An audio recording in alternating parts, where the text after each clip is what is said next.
법정 스님은 현대적이면서도 깊이 있는 명언으로 유명한 스님입니다. 이 시대의 정신적 스승 법정 스님은 전라남도 해남에서 1932년 10월 9일 태어났다.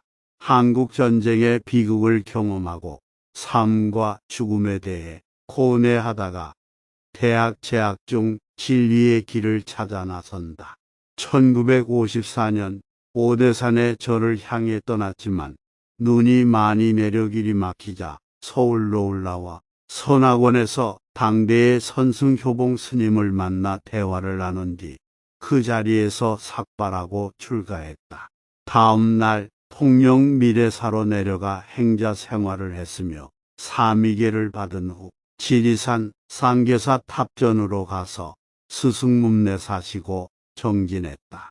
그 후 해인사 선원과 강원에서 수행자의 기초를 다지다가 28세 되던 해 통도사에서 비구계를 받는다. 서울 봉은사에서 운어 스님과 더불어 불교 경전 번역 일을 하던 중 함석헌, 장준하, 김동길 등과 함께 민주수호 국민협의회를 결성, 민주화 운동에 참여했다. 1975년 본래의 수행승 자리로 돌아가기 위해 송광사 귀산에 불이람을 짓고 홀로 살기 시작했다. 하지만 세상에 명성이 알려지자 1992년 다시 출가하는 마음으로 불이람을 떠나 제자들에게조차 거처를 알리지 않고 강원도 산골 오두막 문명의 도구가 없는 곳에서 혼자 살아왔다. 그리고 2010년 3월 11일 세상을 떠나셨다. 대표 산문집 무소유는 그 단어가 단순히 국어 사전에 있는 사전적 개념을 넘어 무소유 정신이라는 의미로 현대인의 마음에 자리 잡았다. 서 있는 사람들, 물소리, 바람소리, 삼방한 담, 홀로 사는 즐거움, 아름다운 마무리 등의 산문집과 명상집 산에는 꽃이 피내는 오랜 세월 변함없이 사람들의 영혼을 적시고 있다. 법정 스님이 쓴 책 중에 산에는 산이 있고 물에는 물이 있다가 있습니다. 이 책은 법정 스님의 자전적 에세이이며 그가 혼자서 인도와 네팔의 히말라야 산맥을 걸으며 느낀 생각과 감정을 담고 있습니다. 산에는 산이 있고 물에는 물이 있다는 말은 우리가 삶에서 마주치는 문제와 고통, 그리고 성취와 기쁨은 모두 일시적인 것이며 그것들을 극복하고 이겨내는 것이 중요하다는 의미입니다. 법정 스님은 이 책에서 산을 오르는 것과 인생의 과정을 비유하며 인생에서 중요한 것은 목표를 향해 꾸준히 나아가는 것과 함께 그 과정에서 느끼는 것이라고 강조합니다. 산에는 꽃이내는 법정 스님이 지은 소설이며 자연과 인간, 그리고 인간관계에 대한 이야기를 담고 있습니다.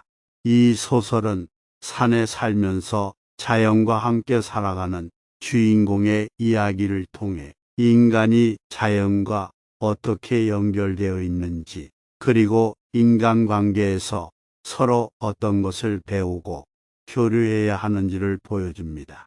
무소유는 법정 스님이 쓴 에세이로 그의 인생 철학 중 하나인 무소유에 대한 이야기를 담고 있습니다. 법정 스님은 무소유란 모든 것을 소유하지 않는 상태를 말하며 이는 물질적인 것뿐만 아니라 이성, 감정, 관계 등 모든 것을 포함합니다.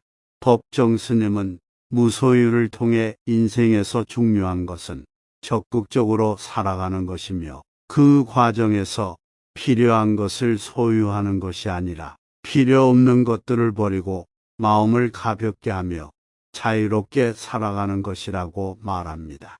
법정 스님은 많은 강연과 인터뷰에서 깊이 있는 인생 철학과 지혜로운 조언을 전해왔습니다. 그중 몇 가지 구절을 소개해 드리겠습니다. 진정한 성취는 누구보다 나은 자신을 만드는 것이다. 인생의 목표는 일시적인 성취가 아니라 삶을 통해 인간적으로 성장하는 것이다. 진정한 자유는 갖고 있는 것을 소유하지 않는 것이다.